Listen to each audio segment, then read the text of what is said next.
selama ini Gibran ya penampilannya cool, kalem, gaya bahasanya juga seolah-olah pelan, lambat, tidak terlalu ekspresif atau tidak terlalu berapi-api ya, berbeda seperti Prabowo misalnya. Sekarang Gibran menjelma menjadi sosok yang layak diperhitungkan di kancah perpolitikan nasional. Jadi bukan anak ingusan lagi ya. Dia menyapa Pak Prabowo kemudian melanjutkan dengan kalimat, "Tenang saja Pak Prabowo, tenang saja Pak, saya sudah ada di sini." Asumsi-asumsi itu semua dipatahkan oleh Gibran dengan penampilan publiknya sebagai cawapres yang pertama kali ya, deklarasi mematahkan semua asumsi-asumsi tadi. Dan ya semoga ini menjadi hal yang positif untuk pasangan Prabowo Gibran ke depannya.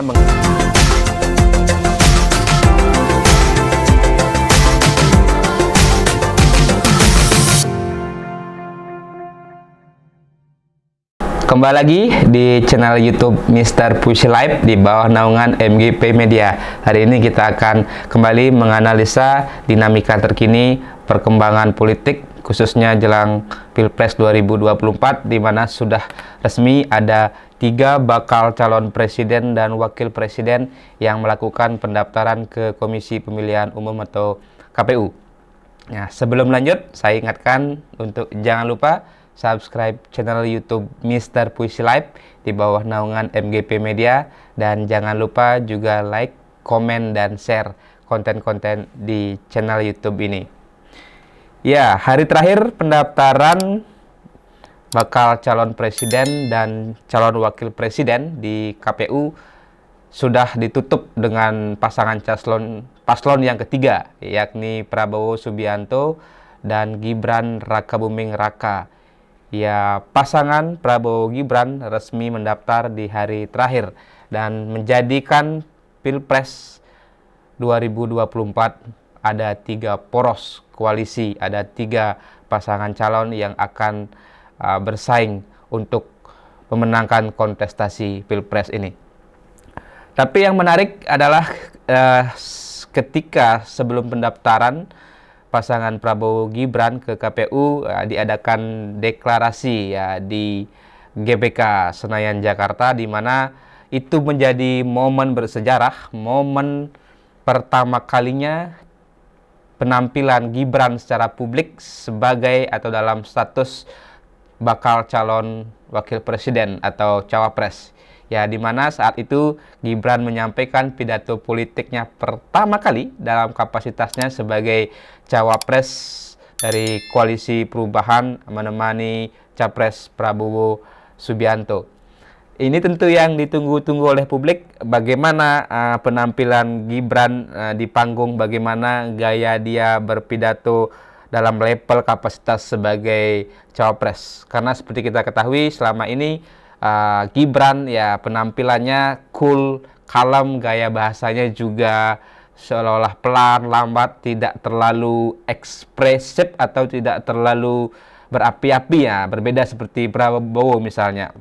Tapi cukup meyakinkan apa yang ditampilkan oleh Gibran dalam pidato politik perdananya, yang juga dia menyampaikan sejumlah program unggulan yang akan diperjuangkan oleh Prabowo Gibran untuk Indonesia, atau khususnya juga menuju Indonesia Emas 2045. Tampaknya ini menjadi upaya Gibran juga untuk mematahkan asumsi-asumsi publik, untuk mematahkan keraguan publik terhadap kapasitas dan kapabilitas dirinya, yang memang secara fakta dia hanya berpengalaman baru hampir 3 tahun menjadi wali kota Solo. Tapi tentu dengan pengalaman itu tidak bisa kita katakan bahwa Gibran adalah anak ingusan. Sekarang Gibran menjelma menjadi sosok yang layak diperhitungkan di kancah perpolitikan nasional. Jadi bukan anak ingusan lagi ya, sebagaimana pernah disampaikan oleh senior di partainya terdahulu di PDI Perjuangan. Jadi kita sedikit analisa apa yang disampaikan oleh Gibran dan penampilan publiknya. Pertama, secara penampilan publik dan secara gaya komunikasi politik, gaya pidatonya, ini sepertinya Gibran menampilkan level of confidence atau tingkat kepercayaan tinggi yang di atas rata-rata. Tingkat kepercayaan tinggi yang jauh melebihi apa yang pernah dia tunjukkan, apa yang dia pernah punya sebelumnya dalam kapasitas sebelumnya sebagai wali kota Solo atau sebagai juga kader dari PDI Perjuangan. Gibran tampil begitu percaya diri, begitu meyakinkan, begitu interaktif juga ketika berdiskusi, dan tentu ini menjadi hal yang positif bagi pasangan Prabowo Gibran. Dan ada satu kalimat yang menjadi headline juga rame diperbincangkan di media massa, di medsos juga, ketika Gibran baru memulai pidatonya, dia menyapa Pak Prabowo, kemudian melanjutkan dengan kalimat, "Tenang saja Pak Prabowo, tenang saja Pak, saya sudah ada di sini." Nah, ini menjadi ramai juga analisa-analisa dari pakar ekspresi, pakar komunikasi politik, pengamat politik, berusaha memaknai apa yang disampaikan oleh Gibran dengan kalimatnya, "Tenang saja Pak Prabowo, tenang saja Pak, saya sudah ada di sini." Ya, ada beberapa hal yang bisa kita lihat dari pernyataan Gibran itu dan juga tampilan publiknya yang begitu meyakinkan dan percaya diri. Pertama, ini mematahkan asumsi bahwa ada anggapan-anggapan Gibran bisa saja menolak menjadi cawapres Prabowo, tapi fakta sudah menunjukkan bahwa Prabowo Gibran sudah daftar di KPU dan tidak ada lagi keraguan soal itu. Yang kedua, bisa saja apa yang disampaikan Gibran menyiratkan bahwa pasangan ini penuh kepercayaan diri yang tinggi untuk bisa memenangkan Pilpres 2024.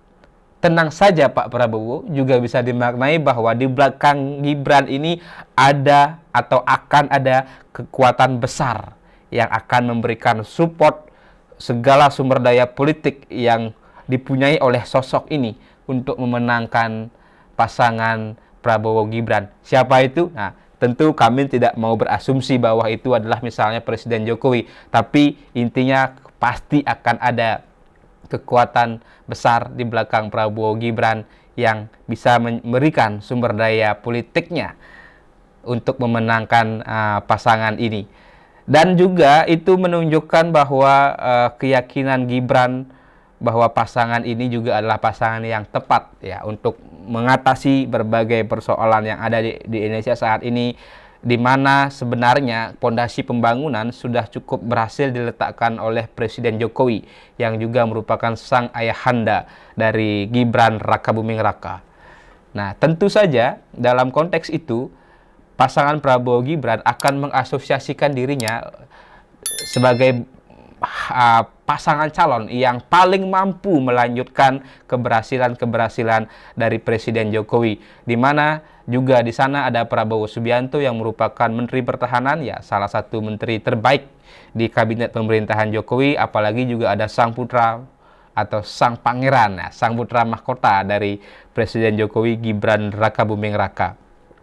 Itu juga disinggung oleh Gibran dalam pidatonya yang menyebutkan bahwa ya, kita semua meyakini program-program yang sudah berjalan sudah membawa Indonesia ke pintu gerbang kemajuan. Tapi tugas kita melanjutkan dan menyempurnakan hal-hal yang terkait anak muda.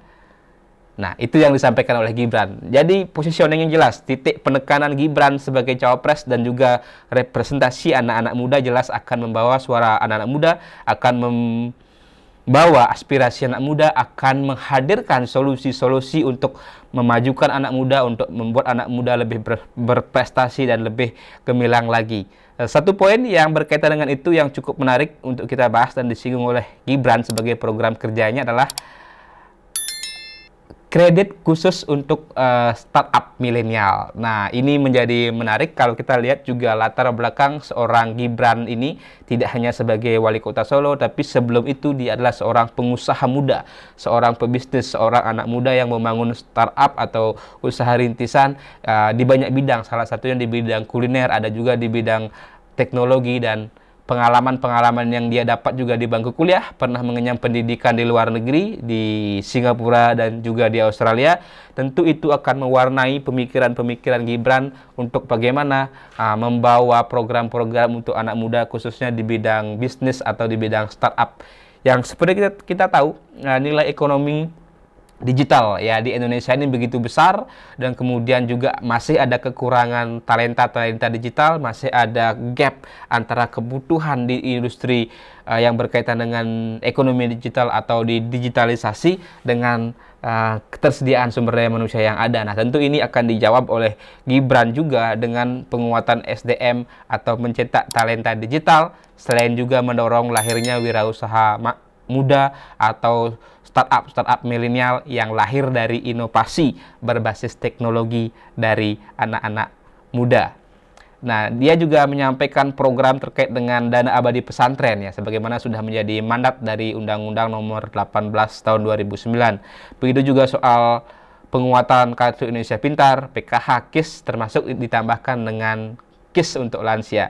Ya, satu lagi yang cukup menarik juga di penampilan perdana Gibran di pidato politiknya sebelum mendaftar ke KPU pada Rabu 25 Oktober 2023 kemarin, Gibran memanggil sang istri ya, Selvi Ananda, untuk naik ke atas panggung yang menyampaikan salah satu program terkait dengan anak sehat atau bagaimana mencegah stunting yang disebut dengan kartu anak sehat. Nah, ini menjadi menarik juga. Sosok Gibran juga menjadi begitu bersinar dalam pidato kemarin, dengan juga mendapat support penuh juga dari sang istri yang tampil di atas panggung ini. Momen yang cukup menarik dan momen yang mungkin juga menjadi semacam penyemangatnya bagi Gibran ya, dengan kehadiran orang-orang tercinta, juga kehadiran partai koalisi pendukungnya, pimpinan partai koalisi Indonesia Maju. Ya, itu yang bisa kita lihat dari apa yang disampaikan Gibran di pidato politik pertamanya. Yang jelas, penampilan Gibran sudah mematahkan asumsi bahwa dia adalah anak ingusan, dia adalah orang yang belum berpengalaman, dia tidak layak menjadi cawapres. Asumsi-asumsi itu semua dipatahkan oleh Gibran dengan penampilan publiknya sebagai cawapres yang pertama kali ya, deklarasi mematahkan semua asumsi-asumsi tadi. Dan ya, semoga ini menjadi hal yang positif untuk pasangan Prabowo Gibran ke depannya mengarungi kontestasi Pilpres yang masih begitu berat. Masih akan diuji lagi Gibran ini di panggung debat, misalnya bagaimana melawan atau mengimbangi penampilan dari Profesor Mahfud MD yang saat ini Menko Polhukam, cawapresnya dari Ganjar Pranowo. Begitu juga bagaimana Gibran akan berhadapan dengan Muhaimin Iskandar atau Caimin yang merupakan Ketua Umum PKB dan juga salah satu Wakil Ketua DPR RI. Jadi kita lihat saja seperti apa penampilan Gibran berikutnya.